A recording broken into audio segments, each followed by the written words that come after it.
seorang ratu yang memiliki dendam kesumat pada pembunuhan suaminya. Cinta buta dan obsesi membuat tangannya berlumuran banyak darah manusia. Dia adalah ratu yang sangat cantik.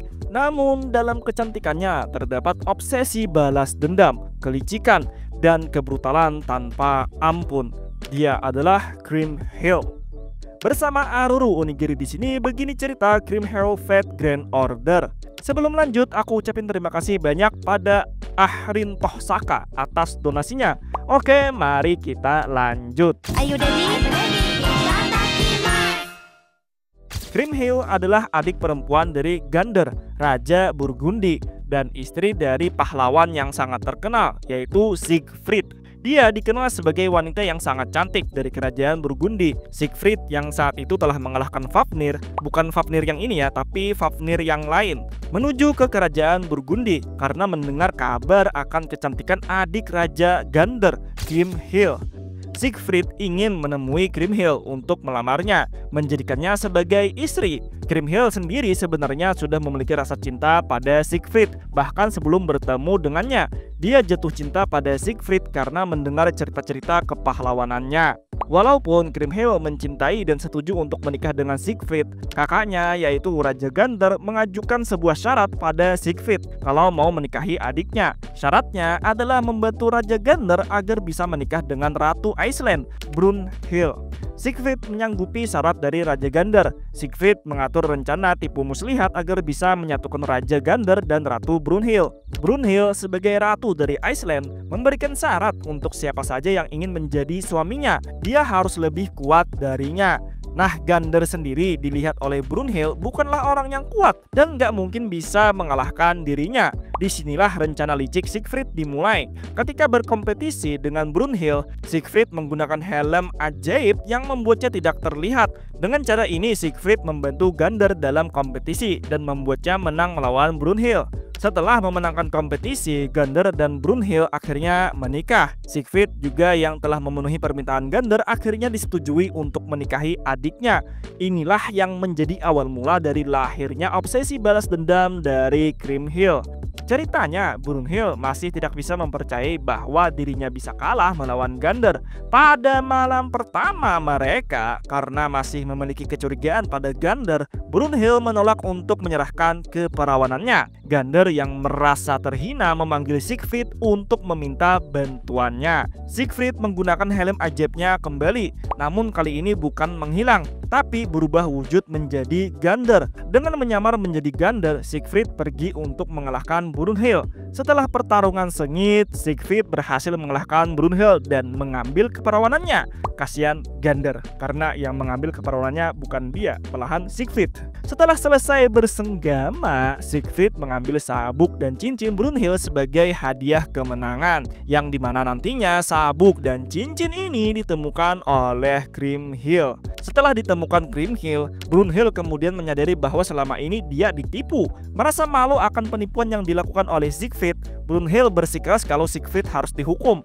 Mulailah konflik yang berujung pada kematian Siegfried yang dilakukan oleh Hagen. Grimhild mengetahui kalau suaminya telah dibunuh oleh Hagen dengan bersekongkol bersama saudaranya yaitu Gander. Grimhild yang mengetahuinya menyimpan dendam kesumat pada mereka berdua dan siapa saja yang terlibat. Setelah kematian Siegfried, Grimhild menikah lagi dengan Ezel, Raja Han, yang dikenal juga dengan julukan Attila the Hun, menjadikan Grimhild sebagai Ratu Han.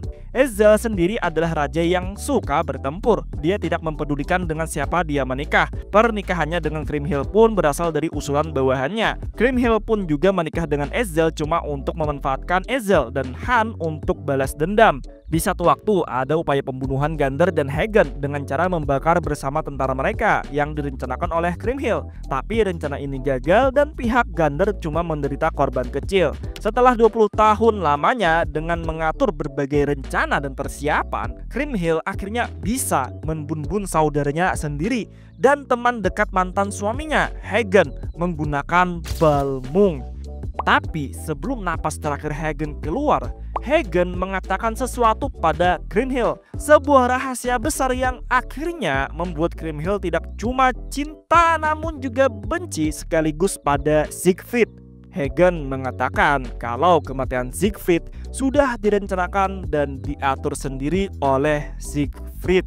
Ya, jadi kematian Siegfried adalah konspirasi yang dibuat-buat oleh Siegfried sendiri. Tujuannya agar bisa mengakhiri konflik dengan Brunhild.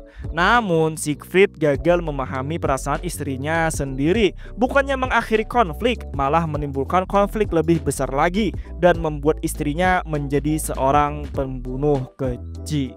Setelah mendengar perkataan Hagen, Kriemhild merasa hampa. Kebencian dan obsesi balas dendam yang ia rasakan selama 20 tahun disebabkan oleh Siegfried, suami yang ia cintai. Dalam keadaan frustasi, kesatria yang sangat marah atas tindakan Kriemhild menyerang dan akhirnya Kriemhild terbunuh. Ya, itulah cerita tragis dari Kriemhild. Kriemhild dari Fate sendiri mengambil referensi dari cerita Das Nibelungen Gilead. Kadang ada yang tertukar antara cerita Sigurd dan Siegfried. Sigurd itu dari Volsunga Saga, mitologi Nordik, sedangkan Siegfried dari Das Nibelungen Gilead, mitologi Jermanik. Kriemhild memiliki pedang bernama Balmung Kriemhild yang menjadi Nobel Pantasam pertamanya. Pedang yang sama dengan milik Siegfried, namun beda versi. Berbeda dengan Balmung Siegfried yang dianggap sebagai pedang suci, Balmung menjadi pedang iblis di tangan Kriemhild. Balmung Kriemhild juga memancarkan warna merah mencekam yang tidak dimiliki Balmung Siegfried. Walau memiliki pedang sebagai senjatanya, Kriemhild sendiri tidak memiliki keahlian untuk menggunakan pedang. Dia sendiri tidak tahu dasar-dasar dari menggunakan pedang, cuma asal tebas aja. Tapi Kriemhild mengatasi kekurangannya dalam berpedang dengan energi magisnya yang sangat kuat. Setiap ayunan bisa memberikan dampak yang destruktif. Di Throne Singularity, kekuatannya menjadi lebih besar karena Kriemhild memegang The Revenge Realms Holy Grail. Dia juga mampu mengubah prajurit biasa menjadi prajurit yang sangat kuat dengan cara membagi kekuatan Holy Grail, membuat banyak prajurit beralih menjadi pengikutnya. Kriemhild semakin bertambah kuat ketika dia mendapatkan Holy Grail kedua setelah kematian Konstantin 11, membuat Kriemhild bisa melampaui kekuatan Siegfried. Meskipun seperti yang aku bilang di atas, dia tidak memiliki keterampilan yang memadai dalam berpedang untuk melawan Siegfried. Kriemhild mengatasi kekurangan dan melampaui Siegfried dengan energi magis yang ia miliki. Selama pertempuran melawan Siegfried, Kriemhild bergerak lebih cepat, menyerang 2 kali lebih banyak, dan pukulan yang dilayangkan oleh Kriemhild masing-masing memiliki kekuatan yang sangat besar. Kriemhild baru bisa dikalahkan oleh Siegfried dengan bantuan Kadok Zemlupus. Kriemhild juga memiliki kemampuan yang sangat unik, yang dimana kemampuan ini berkaitan dengan rasa cintanya yang sangat besar terhadap Siegfried, suaminya. Kriemhild mampu melihat segala sesuatu yang berhubungan dengan Siegfried, bahkan sampai ke pikirannya. Dan kemampuan ini sangat kuat hingga mampu menembus bounded field milik Zhang Ju yang telah ia modifikasi. Ketika muncul sebagai kelas Berserker, yang dimana ini adalah kelas yang sangat cocok dengan latar belakangnya, Kriemhild memiliki skill mate enhancement dengan rank paling tinggi. Namun walaupun memiliki tingkat kegilaan yang tinggi, Kriemhild masih bisa berpikir dengan otaknya yang cerdas dan licik itu.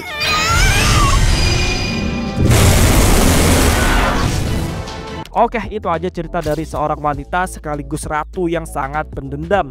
Namun pada akhirnya dendam dan kebenciannya selama ini disebabkan oleh perbuatan dari suaminya sendiri. Kalau ada tambahan atau kesalahan pada konten ini, silahkan tulis di kolom komentar. Agar konten ini bisa jadi lebih ramai lagi, kalian bisa swipe kiri di bagian komentar dan beri hype pada konten ini. Yang ingin support lebih bisa gabung membership. Yang sudah gabung, aku ucapin terima kasih sebanyak-banyaknya. Terima kasih yang sudah menonton. Akhir kata, see you next time and goodbye.